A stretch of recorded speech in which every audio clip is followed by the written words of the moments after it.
오늘 우리가 사도행전 마지막 설교를 하는 우리 주일 시간입니다. 그동안 우리는 이 사도행전이라고 하는 장엄한 여정을 함께 나누었고요. 오늘은 그 대단원의 막을 내리는 마지막 구절 앞에 서 있습니다. 여러분들은 요즘 이 인생이라는 책을 만약에 이 책을 펼치고 있다면 과연 몇 페이지쯤 넘어갔다고 생각을 하시고 계신가요? 오늘 이 자리에는 우리 다양한 연령의 우리 성도님들이 다 앉아 계시는데, 물론 우리 인생의 책장을 뭐 나이라고 하는 개념으로 결론 지을 수는 없겠지만 아마도 여기 있는 우리 아이들은 인생의 첫 페이지, 첫 장을 넘기고 있지 않을까요? 서론을 열심히 넘기면서 지나고 있는 그런 삶이 있을 겁니다. 그런가 하면 어떤 분은 이제 인생의 본론으로 접어들어서 열심히 주어진 일들을 감당하며 살아가는 분도 있을 거고요. 또 어떤 분은 이 결말에 해당하는 채장을 넘기고 계신 분도 있을 거라고 생각을 합니다.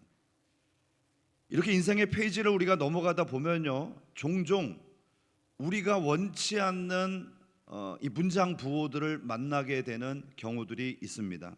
실패라고 하는 인생의 쉼표, 그리고 질병이라고 하는 느낌표, 경제적인 위기라고 하는 물음표, 그리고 도저히 감당할 수 없을 것 같은 고난이라고 하는 이 마침표가 우리의 삶의 페이지로 강제 들어올 때가 있는 것이죠.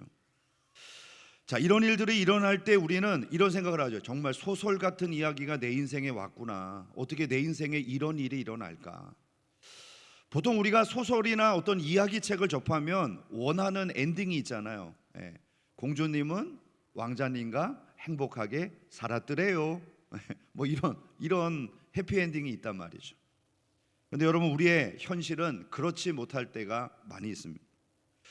오늘 우리가 대하고 있는 이 사도행전의 결말도 그와 같습니다. 사실 이 사도행전이 세상의 기록이었다면 어떤 결말을 보여줘야 될까요?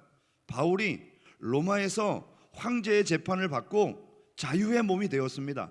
그리고 그가 전 세계를 누비며 하나님의 말씀을 전하다가 마지막에 영광스럽게 우리 주님의 품에 안겼습니다. 이런 결말이 세상이 원하는 결말 아닐까요? 하지만 오늘 성경이 우리에게 보여주는 장면은 어떻습니까? 그 위대한 사도가 로마의 조그마한 셋방에 머물러 있습니다. 사실 우리가 뒤에도 살펴보겠지만 이 연금 상태로 묶여 있는 상황이거든요. 양손이 쇠사슬에 묶여 있습니다. 이렇게 갑작스러운 모습으로 오늘 본문이 막을 내리는 것이죠. 인간적인 눈으로 보면 이것은 미완성인 것 같고 실패작인 것처럼 보이는 장면입니다. 하지만 바로 이 지점에 하나님의 놀라운 반전이 숨어 있는 것이죠. 세상의 문은 닫혔지만 하늘의 문은 바울을 향해 열려 있고요. 바울의 발은 지금 묶여 있지만 하나님의 말씀은 매이지 않았다는 것입니다.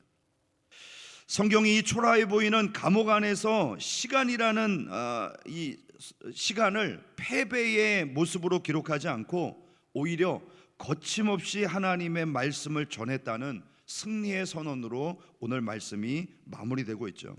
그래서 저는 오늘 이 말씀을 주제로 아직 끝나지 않은 이야기라는 제목으로 함께 말씀을 나누려고 합니다.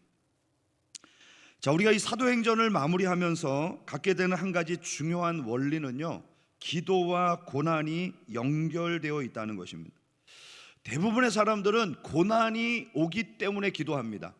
평안할 때 잘 기도 안 하죠. 그런데 막 고난이 닥치면 하나님 살려주세요, 이거 해결해 주세요, 그러면서 기도를 합니다. 그러나 바울에게 있어서 독특한 점은 기도하기 때문에 고난이 찾아왔다는 거예요. 기도와 고난이 반비례가 아니라 정비례인 것이죠. 기도하면 할수록 고난이 극대화되고 있는 바울의 모습을 보게 됩니다. 지금까지 사도행전을 통해서 우리가 추적해왔던 바울의 선교는 바로 기도로 시작해서 기도로 마치는 기도의 사역이었습니다. 바울이 선교사로 처음 파송되었던 장면을 한번 우리가 가볼까요?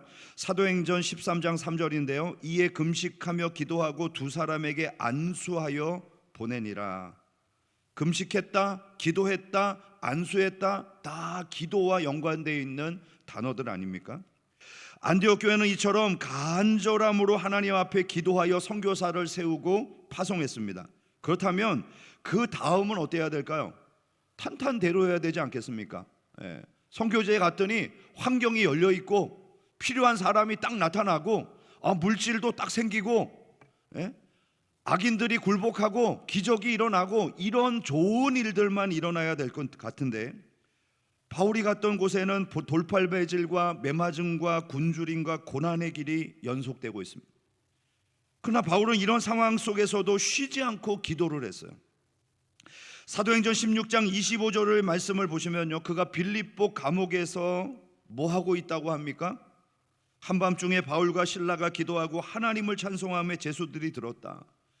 그 감옥에 차고 어두운 바닥 안에서 그는 하나님 앞에 간절함으로 기도했습니다.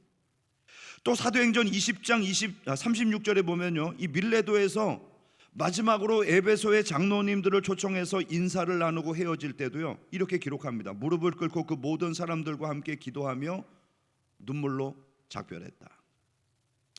바울은 인생이 말 그대로 기도에 푹 젖은 삶이었습니다. 기도로 시작해서 기도로 길을 걷고 기도로 모든 삶을 마무리하는 기도의 사람이었던 것이죠. 그런데 이토록 철저하게 무장한 하나님의 종에게 돌아온 인생의 결말이 무엇입니까?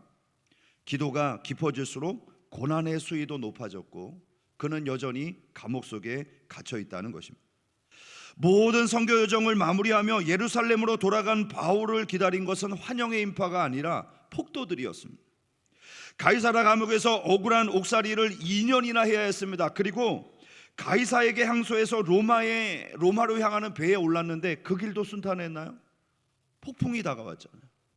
그리고 폭풍을 위해서 잘 이겨내고 올라갔지만 결국 이 멜리데라고 하는 섬에 도착했을 때 그를 기다리고 있었던 것은 또 다른 고난이었습니다.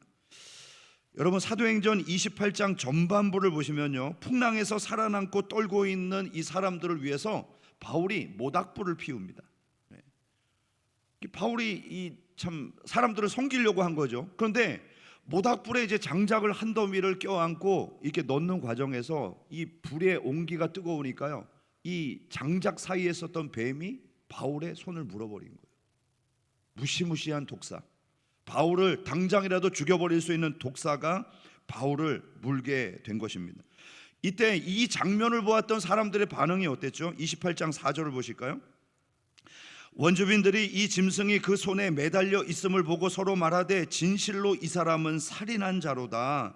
바다에서는 구조를 받았으나 공의가 그를 살지 못하게 함이로다 하더니. 한번 생각을 해보십시오. 로마로 가는 것이 지금 누구의 뜻입니까? 하나님의 뜻 아닌가요?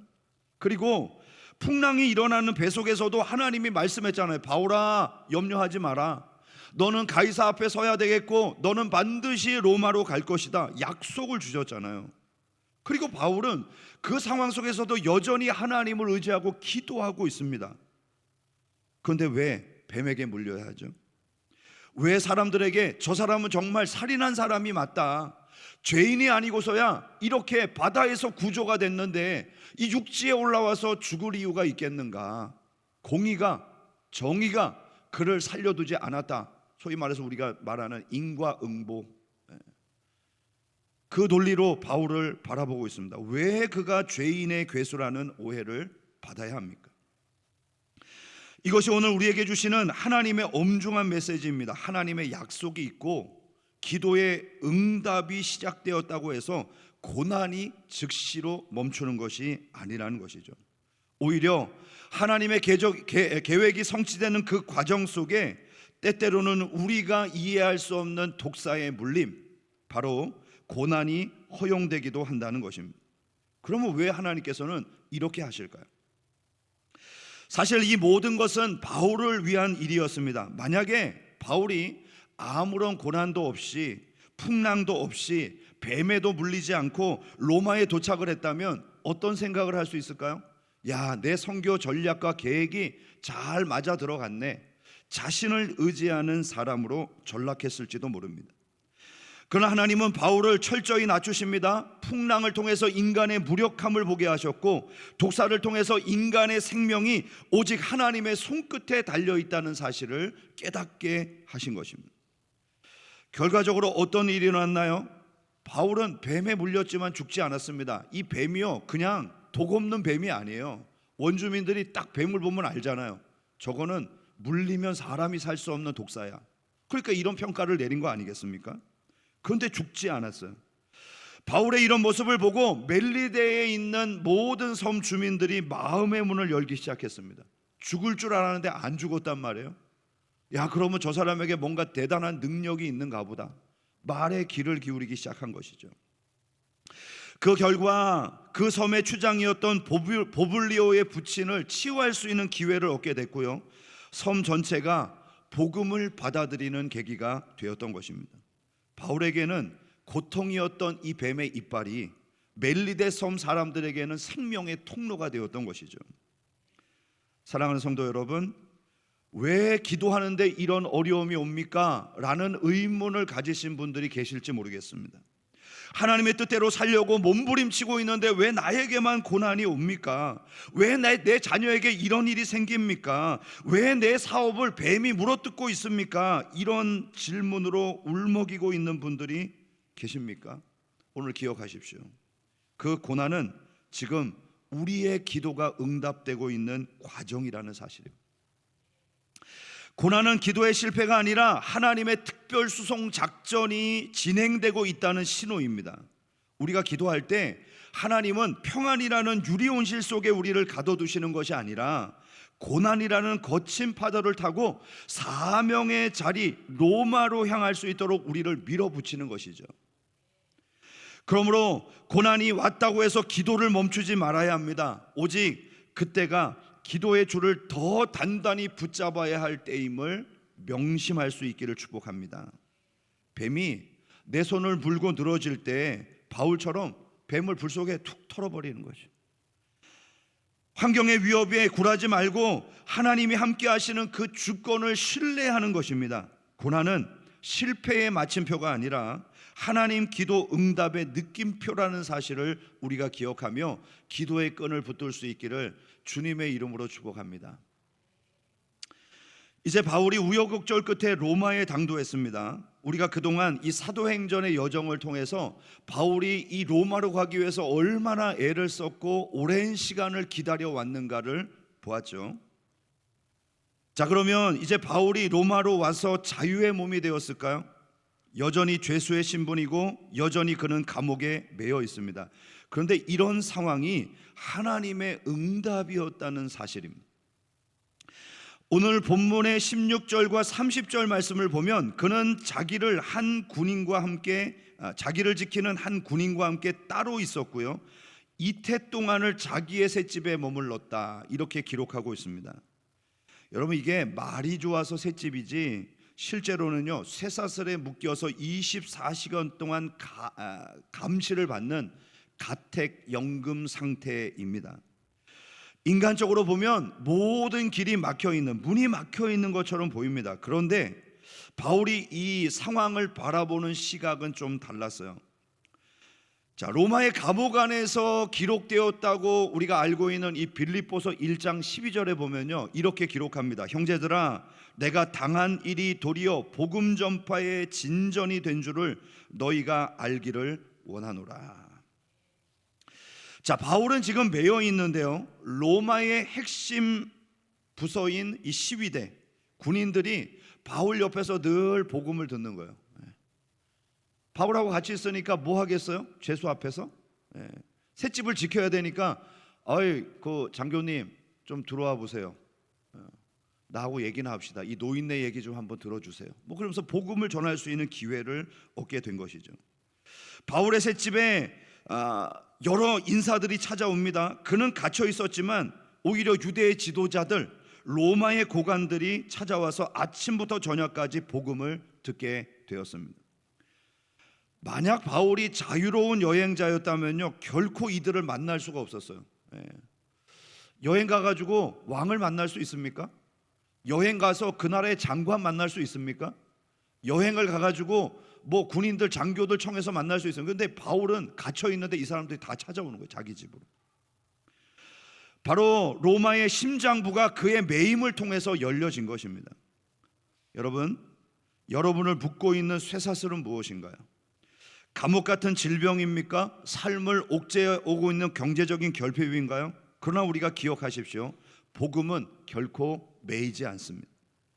주님은 여러분이 매여 있는 그 환경을 선교지로 바꾸어 주십니다. 내가 갇혀 있는 그곳이 바로 누군가에게 복음을 전할 수 있는 유일하고 특별한 기회의 장소임을 깨달을 수 있기를 축복합니다. 우리는 자꾸 내 환경을 바꾸고 내가 처한 상황을 바꿔서 좋은 나의 모습으로 복음을 전하려고 하거든요. 그게 아니에요. 지금 전하면 돼. 지금 가난한 상태로, 지금 질병 있는 상태로, 지금 고민을 떠안은 상태로 복음을 전하라고 우리 주님께서 부르고 계신 것입니다. 바울이 로마에 들어간 사건은요, 한 개인에게 일어날 수 있는 단순한 사건이 아니었습니다. 바울 속에 있는 선교의 열정을 생각할 때 이것은 단순한 계획이 아니었던 것이죠. 로마서 1장 9절에서 10절은 이렇게 기록합니다. 내가 그의 아들의 복음 안에서 내 심령으로 섬기는 하나님이 나의 증인이 되시려니와 항상 내 기도에 쉬지 않고 너희를 말하며 어떻게 하든지 이제 하나님의 뜻 안에서 너희에게로 나아갈 좋은 길 얻기를 구하노라. 자, 우리가 다음 주부터 마주하게 될 이 로마서는요, 바울이 3차 전도 여행을 할 때 이 고린도라고 하는 지역에서 기록된 성경이라고 알려져 있습니다. 자, 그러니까 바울이 3차 전도 여행 때 로마를 향해서 이 서신을 썼다는 것은요, 이미 3차 전도 여행을 계획할 때부터 그 다음 목적지인 로마를 염두에 두고 있었다는 것입니다. 자, 그러므로 바울은 이 서신에서 이렇게 밝히죠. 어떻게 하든지 이제 하나님의 뜻 안에서 너희에게 나아갈 좋은 길 얻기를 구하노라. 바울은 지금 개인의 야망으로 로마를 가겠다는 것이 아닙니다. 야, 그동안 내가 3차 선교 여행이나 다니면서 이렇게 열심히 일했는데 하나님 저에게 이제 인생 말년에 휴가 좀 주십시오. 나 로마 보고 싶어요. 로마, 세계의 모든 길이 로마로 통한다고 했으니까 내가 로마에 관광 좀 가겠습니다. 나 그럴 자격 있죠? 저 좀 보내주세요. 이게 아니잖아요. 주님, 우리 주님의 뜻 안에서 로마로 갈 수 있는 좋은 길을 소망합니다. 하나님, 저 로마로 보내주세요. 로마에 가서도 복음을 전할 수 있도록 인도해 주세요. 이 간절한 마음으로 그는 기도하고 있습니다. 그러니 바울은 지금 로마에서 자신이 어떤 형편을 당하든지 또 어떤 신분이 되든지 상관없어요. 죄인이어도 복음만 전하면 돼요. 감옥에 있어도 복음 전할 수 있는 기회만 생기면 돼요. 그 사실 하나만으로 지금 감사하고 만족하고 있는 것입니다. 이런 관점으로 바울의 지난날을 생각해 보면요, 모든 것을 감사로 바꿀 수 있습니다. 먼저 유대인의 폭동으로 로마의 군대에 붙잡힌 이 사실, 감사할 일이죠. 유대인의 명절은 언제나 이 유대 민족주의가 발동하는 시기입니다. 하나님을 사랑하는 백성들이 예루살렘에 다 모여서 한 마음으로 예배를 하고 있어요. 나라는 식민지입니다.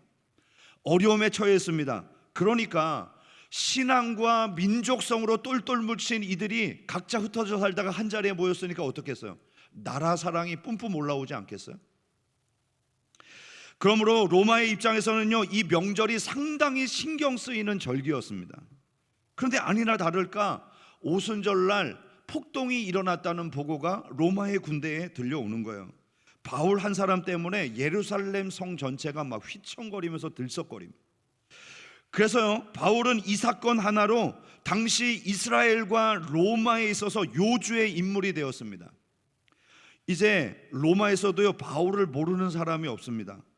복음 전하기 너무 좋은 조건 아닌가요? 네. 어느 누구에게 바울이 어떤 사람인가를 설명할 필요가 없어요. 여러분들이 나가서 누군가에게 안녕하세요 그러면 어떻게 볼까요? 뭐 하는 사람이야? 네. 그렇잖아요. 그런데 바울이 로마에 가서 안녕하세요, 저 바울이에요. 아, 그 예루살렘에서 그 사람, 그렇게 폭동이 일어나도록 주동했던 당신 그 사람이죠? 어떻게 로마에 오게 됐어요? 지금 무슨 상황이에요? 뭐 하려고 지금 여기 있는 거예요? 이렇게 자연스럽게 접촉점이 생기지 않겠습니까? 자기를 소개할 필요가 없어요. 바울이 가이사랴에서 2년 동안 구금되어 있었던 사건도 감사할 일입니다. 이 2년의 기간 동안 바울은 로마 정부에서 파견된 주요 인사들을 만날 수 있었습니다. 벨릭스, 베스도, 아그리파 왕, 그리고 그를 감옥에서 관리하고 인도했던 로마의 장교들. 자, 그리고 이 재판이 진행되는 과정 속에서요, 이 바울에 대한 보고서가 로마의 황실에 계속 보고가 되지 않았겠습니까? 자, 그러니까 그는 로마의 핵심 인사들에게도 잘 알려진 사람이었습니다. 그래서 시위대들에 갇혀 있을 때 바울은 매여 있었지만 이 관심을 가진 귀족들과 로마 정부 관계자들이 바울을 찾아옵니다. 여러분, 찾아가지 않았어요. 그냥 찾아온 거예요. 얼마나 감사한 일입니까? 그들이 복음을 듣기 위해서 찾아오니 이 또한 복음의 진전이 되었다는 것이죠. 마지막으로 그가 풍랑을 만난 것도, 멜리데 섬에서 독사에 물린 것도 감사할 일입니다. 하나님은 풍랑이라는 이 고난을 통해서 배에 탑승하고 있었던 276명의 사람들을 바울에게 주시겠다고 약속을 했죠. 그런데 멜리데 섬에서 뱀에 물린 사건 때문에 이 바울이 원주민들, 섬의 원주민들 모두를 자신의 사람으로 얻을 수 있었습니다. 신기한 거는요, 바울이 고난을 당하면 당할수록 바울을 통해서 하나님의 사람들이 만들어져요. 돌에 맞은 그 장소에서 디모데가 구원을 받고요, 빌립보 감옥에 갇힌 그 장소에서 간수장이 구원을 받고요, 놀라운 일들이 일어나는 거예요. 여러분, 그렇다면 바울이 로마에서 받은 이 고난으로 인하여 로마의 사람들도 바울에게 주시지 않겠습니까? 그렇잖아요. 그러니 이전에 있었던 고난은 로마의 사람들을 주시기 위한 예행 연습이었던 것이죠. 그러므로 고난에는요, 이미 기도의 응답이 포함되어 있다는 사실을 우리가 기억해야 합니다. 우리는 그 의미를 모두 이해할 수 없지만 지나놓고 보면 이 모든 것이 하나님의 은혜요, 응답이었다는 사실을 깨닫게 된 것이죠. 여러분, 하나님이 정말 우리의 기도에 응답하실까요? 응답하신다고 믿습니까? 제가 지난 금요일도 조금 얘기를 했는데, 그런데 왜 기도를 안 해? 뭘 믿고 기도를 안 하는 거예요, 도대체? 도대체? 맞습니다. 기도에 반드시 응답하십니다. 한 번도 나는 기도의 응답을 받은 적이 없는데요, 저는 요즘 느낌적인 느낌으로 하나님이 내 기도를 듣지 않는 것 같아요. 둘 중에 하나요. 하나님이 응답을 주셨는데 내가 깨닫지 못하거나, 아니면 더 큰 것을 주시기 위해서 하나님이 준비하고 계신 것이죠. 내가 그 응답에 걸맞는 사람으로, 성숙한 사람이 되기 위해서 하나님의 때를 기다리고 계신 것입니다. 여러분, 기도 응답의 과정 속에는 많은 경우 고난의 여정이 포함되어 있습니다. 그래서 어떤 계획을 시작하기 위해서 기도할 때 그 시작의 시간만이 아니라 그 계획이 진행되는 과정 속에서도 기도의 끈을 붙들고 있어야 돼요. 그리고 그렇게 기도하고 시작한 일인데도 고난이 왔다면 실망할 일이 없는 거죠. 내가 기도했으니까 이 고난은 응답의 과정이야, 그렇게 이해하고 계속 나가면 되는 거 아니겠습니까? 저는 우리에게 그런 믿음이 있기를 축복합니다. 이제 오늘 우리의 본문 마지막 두 절의 의미를 좀 더 깊게 살펴보면서 결론을 맺겠습니다. 우리 30절과 31절을 다시 한번 보실까요? 바울이 온 이태를 자기 셋집에 머물면서 자기에게 오는 사람들을 다 영접하고 하나님의 나라를 전파하며 주 예수 그리스도에 관한 모든 것을 담대하게 거침없이 가르치더라. 자, 먼저 바울 사도가 로마에 입성해서 머물렀던 장소를 다시 한번 주목해 봅시다. 여기에 자기 셋집이라고 되어 있잖아요. 자, 이 공간은 바울이 직접 비용을 지불하며 머물렀던 장소입니다. 그러니까 일종의 가택 연금 상태죠. 우리는 셋집이라는 이 표현 때문에 그가 평안하게 지냈을 것이라고 생각하는데, 존 스토트 목사님이 이 사도행전 주석에서 당시의 상황을 이렇게 주석을 해놨습니다. 바울의 오른쪽 손목은 그를 지키는 로마의 군인의 왼쪽 손목 사슬에 묶여 있었습니다. 24시간을 교대로 감시하는 군인의 숨소리를 들으며 바울은 잠을 자고 밥을 먹고 글을 써야 했습니다. 그러니까 우리가 보통 그 범죄 수사 드라마 보면 형사가 이 죄인 못 도망치게 하려고 어떻게 합니까? 한쪽 손목은 죄인에게 수갑을 채우고 한쪽 손목은 형사의 손에 채우고 가잖아요. 예. 그런 것처럼 이런 상태로 24시간을 교대로 찾아오는 로마의 병사를 곁에 두고 밥을 먹고 글을 쓰고 잠을 자고 사람을 만났다는 거예요. 앞서 언급한 대로 바울은 쇠사슬에 매인 채로 로마와 이스라엘의 유명 인사를 자신의 셋집에서 만납니다. 여러분, 바울이 묶여 있으면서도요, 이런 상황 속에서 당당할 수 있었던 이유는 자기 자신을 바라보는 정체성 때문이었어요. 그가 로마에 도착한 이후에 유대의 높은 사람 중 몇 명을 청하여 다음과 같이 이야기합니다. 오늘 본문 20절로 가보시죠. 이러므로 너희를 보고 함께 이야기하려고 청하였으니 이스라엘의 소망으로 말미암아 내가 이 쇠사슬에 매인 바 되었노라. 여러분, 이것이 바울이 가지고 있었던 영적 자부심이었습니다. 그는 지금 자신의 손에 묶여진 쇠사슬에 집중한 것이 아니라 하나님이 자신에게 부여한 사명에 더 집중하고 있습니다. 그러므로 바울은 내가 지금 로마의 법을 어겨서 죄수의 신분이 된 것이 아니라 오히려 예수 그리스도라고 하는 이스라엘의 소망을 위하여 거룩한 매임이 되었다고 고백했던 것이죠. 우리는 많은 경우 우리의 손에 있는 쇠사슬이 풀어짐으로 자유함을 얻을 수 있다고 생각합니다. 죄수의 신분에서 벗어나야만 하나님께 영광을 돌릴 수 있다고 생각합니다. 그러나 중요한 것은요, 우리의 어떠함이 아니라 하나님의 위대하심입니다. 우리는 묶여 있어도 하나님은 자유하십니다. 우리는 죄수여도 하나님은 영광을 받으십니다. 바울은 이런 관점을 가지고 자신이 묶여 있는 상황을 오히려 영광스럽게 생각했던 것이죠. 한번 저를 따라합시다. 가난해도 행복하다. 별로 마음에 안 들죠? 또 따라합시다. 병에 걸렸어도 영광 돌릴 수 있다. 형통하지 못해도 하나님이 원하시는 길을 갈 수 있다. 그래요, 그렇습니다. 하나님의 어떠함이 중요하지 우리의 상황이 중요한 게 아니죠. 그래서 바울은 그 쇠사슬의 현장을 도리어 선교지로 삼았던 것이죠. 23절에 보면 그는 아침부터 저녁까지 말씀을 강론하면서 두 가지 핵심 메시지를 전하는데요, 하나님 나라와 예수 그리스도를 전해요. 그런데 이게 결코 다른 주제가 아닙니다. 예수님께서 이 땅에 오셨을 때 가장 먼저 선포하신 복음이 뭐죠? 회개하라, 하나님 나라가 가까웠느니라. 여러분, 예수님 믿으면 하나님 나라 백성 되는 거예요. 예수님과 동행하면 하나님 나라의 통치를 받는 거예요. 자, 그러므로 예수 그리스도는 하나님 나라의 가장 뜨거운 심장이십니다. 바울이 이 생명의 복음을 2년 동안 그 셋집에서 거침없이 쏟아냈다는 것이죠. 자, 이제 사도행전 마지막 구절인 31절을 다시 한번 보실까요? 하나님의 나라를 전파하며 주 예수 그리스도에 관한 모든 것을 담대하게 거침없이 가르치더라. 여러분, 이것이 사도행전 마지막 끝구절이에요. 뭔가 좀 이게 마지막 결론이라고 하기에는 좀 석연치 않은, 글을 쓰는 작가의 입장에서, 저 작가입니다. 설교도 글을 써야 되니까. 그래서 제가 이런 식으로 설교를 마무리하면 다들 나가시면서 그럴 거예요. 오늘 설교 결론이 뭔가 뚜껑을 안 닫고 가는 것 같고, 이게 좀 더 들어야 될 것 같고, 목사님 오늘 설교 끝난 거 맞아요? 나중에 뒤에 가서 또 아차 하고 결론이 있습니다 이렇게 하는 거 아니에요? 이런 생각이 들 것 같은 그런 본문이에요.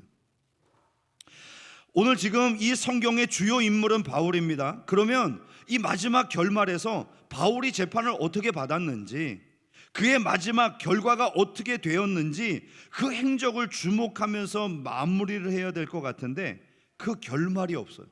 그런데 여러분, 사실 이것이 오늘 이 사도행전을 기록하고 있는 누가의 노림수였습니다. 학자들은 바로 이 마지막 엔딩을 가리켜서 오픈 엔딩이라고 이야기해요. 열려있는 결말. 왜 성령께서는 사도행전에 이렇게 마무리를 하셨을까요? 그것은 사도행전이 마치 미완성된 교향곡과 같기 때문일 것입니다. 바울의 이야기는 여기서 멈추지만 하나님의 나라는 멈추지 않았다는 것을 보여주고 있는 장면이죠. 그래서 누가의 기록은요 28장에서 맞춰지지만 그 다음 장을 기록하고 써나가야 될 책임이 이 사도행전을 읽는 우리들, 지금의 우리들에게 있다는 사실을 보여주며 초청하고 있는 것입니다. 31절은 아주 간단한 이야기로 끝맺어지는 것 같지만 아주 많은 이야기를 담고 있습니다. 바울에게 주어진 셋집의 인연은 결코 버려진 시간이 아니었습니다. 여기에서 복음을 전했을 뿐 아니라 이 바울의 집에 찾아오지 못하는 사람들을 위해서 바울이 편지를 썼거든요. 그래서 옥중서신이라는 빌립보서, 에베소서, 골로새서, 빌레몬서, 이 네 개의 주옥과 같은 하나님의 말씀이 기록되었습니다.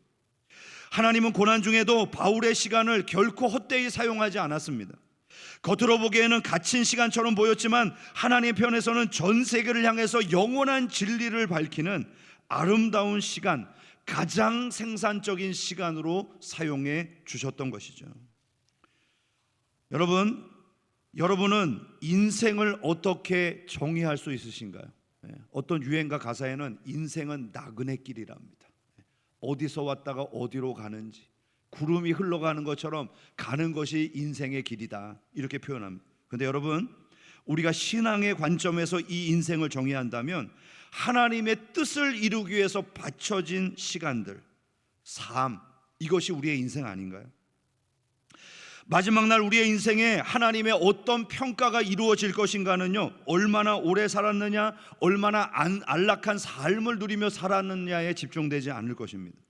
어떻게 하나님의 뜻을 이루기 위해 보람찬 시간을 보냈느냐, 이것이 우리를 판단하는 가장 중요한 기준이 될 것입니다. 이제 말씀을 맺어보겠습니다. 오늘 저는 이 설교의 제목을 아직 끝나지 않은 이야기라고 붙였습니다. 사도행전에 열린 결말은 저와 여러분들이 써내려가야 할 이야기인 것이죠. 1949년 우리 인광교회가 설립되었습니다. 그 이래로 수많은 믿음의 선배들이 사도행전 29장을 쓰며 우리 인광교회의 역사를 채워왔던 것이죠. 질병의 고통 속에서도, 가난의 굴레 속에서도 그들은 기도를 멈추지 않고 신앙을 포기하지 않았습니다. 지난 고난의 시간 동안 세상은 우리를 가두려 했고 환경은 우리를 위축시키려고 했지만 우리 믿음의 선배들은 성령님이 주시는 능력을 의지하며 우리 인광교회를 지켜오셨던 거죠. 이제 이 자리에 남아있는 우리들은 자신에게, 그리고 우리 인광교회 공동체를 향해서 질문을 던져야 합니다. 우리는 아직 끝나지 않은 우리의 시간들을 어떤 이야기로 채워야 할 것인가? 하나님은 과연 우리의 인생을 향해 어떤 이야기가 쓰여지기를 원하시는가? 그런 의미에서 사도행전 28장은 마무리가 되었지만 29장은 여전히 열려 있습니다. 28장은 마침표가 아니라 29장으로 가기 위한 쉼표였다는 사실을 우리가 기억해야 합니다. 그렇다면 어디가 29장일까요? 여러분의 자녀를 기도로 양육하는 그 자리가 바로 사도행전 29장입니다. 직장에서 그리스도인의 정직함으로 승부하는 그 현장이 바로 사도행전 29장입니다. 질병의 침상 위에서도 주님을 찬송하며 붙드는 그 순간이 바로 사도행전 29장인 것입니다. 오늘 이 예배를 마치고 세상으로 돌아가는 여러분의 발걸음이 아직 기록되지 않은 그 사도행전 29장을 기록하는 펜촉이 될 수 있기를 주님의 이름으로 축복합니다. 주님이 다시 오는 그날까지 인광교회가 이 위대한 사도행전의 29장을 거침없이 써내려가면서 하나님의 공동체로 자리를 잡고 영광을 돌리는 우리 공동체가 될 수 있도록 우리 함께 전심전력하시고 하나님의 기쁨이 되기 위해서 달려가는 우리 성도님들 되시기를 주님의 이름으로 축원합니다.